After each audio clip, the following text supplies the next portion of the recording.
In the last segment, we learned that God establishes His church by dwelling in the church through His Spirit. The outpouring and presence of the Holy Spirit is evident wherever the True Jesus Church is preached. This is a clear sign that the True Jesus Church constitutes the body of Christ today. The True Jesus Church is the restoration of the church we see in the Bible. There is one body and one Spirit, just as you were called to the one hope that belongs to your call. One Lord, one faith, one baptism. Ephesians chapter 4, verses 4 to 5. Not only does the body of Christ have one Spirit, the Bible also shows us that she has one faith. One faith refers to a set of foundational beliefs that is shared by all the members of the body of Christ.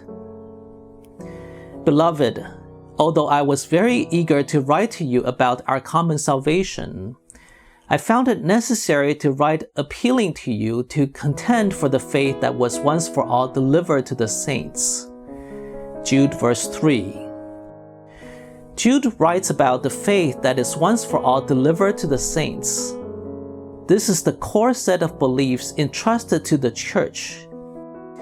He urges the believers to contend for the faith that was once for all delivered to the saints, meaning that there is no room for compromise when it comes to the basic beliefs of the church.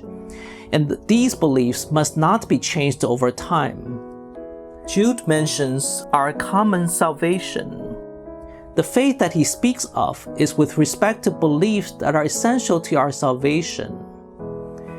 No matter where the gospel is preached, we are to adhere to and stand in these beliefs to be saved.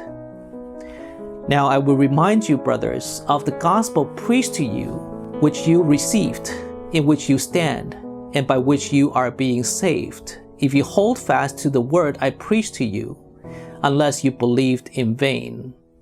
1 Corinthians chapter 15, verses 1 to 2. Paul likewise exhorts the believers to hold fast to the word of the gospel that they have received. It is by this gospel message that we are saved. But even if we or an angel from heaven should preach to you a gospel contrary to the one we preach to you, let him be accursed. Galatians chapter 1, verse 8. Because the gospel is essential to salvation, it is not to be changed. A popular notion today is that all churches are the same because they all preach Jesus Christ. But Paul warned the believers about those who preached a different gospel.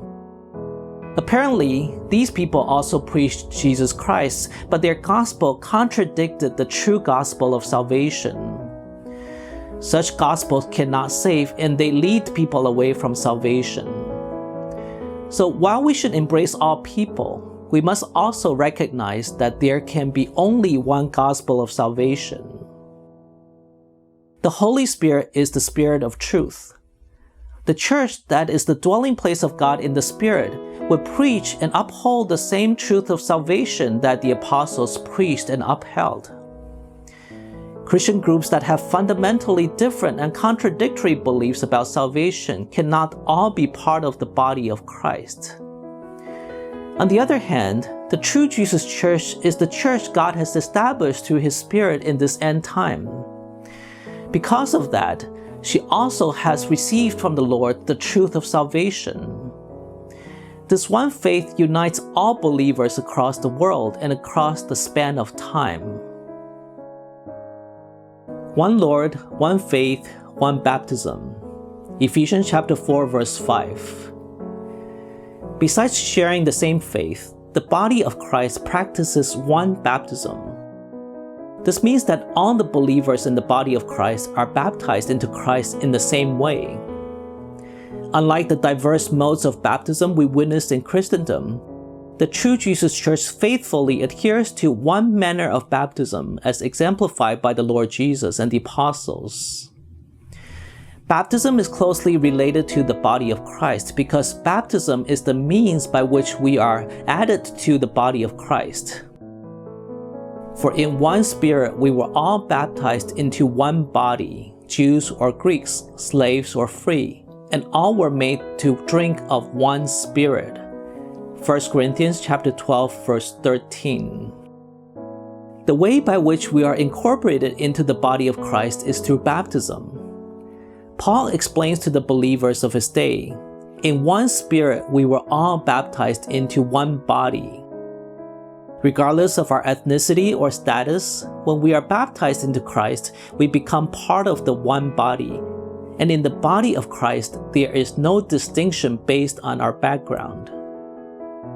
Another thing to note in this passage is that it is in one Spirit that we are baptized. In other words, when we are baptized, the Holy Spirit is present to bring about the saving effect of baptism. Jesus said to them again, "Peace be with you. As the Father has sent me, even so I am sending you."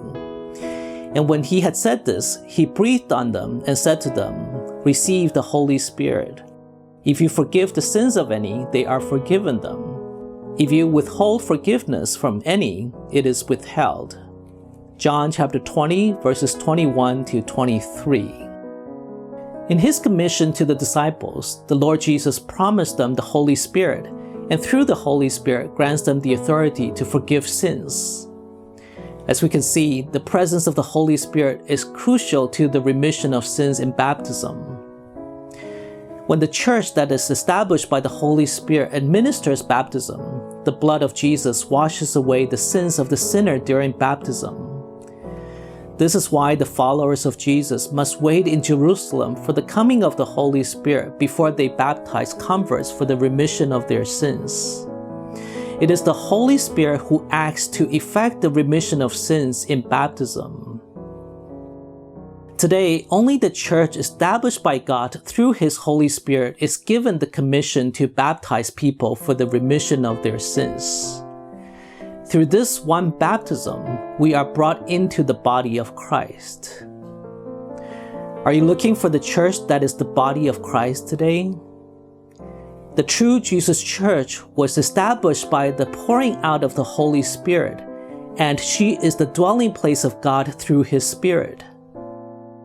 The true Jesus Church has received the same faith as the church in the Bible, and she preaches the gospel of salvation that is identical to the gospel preached by the apostles. Through the authority granted by the Holy Spirit, she baptizes for the remission of sins and brings believers into the body of Christ. I sincerely invite you to learn more about the true Jesus Church. I hope that you will come to see, as I have, that she is not merely any human organization, but that she is the visible presence of the body of Christ today.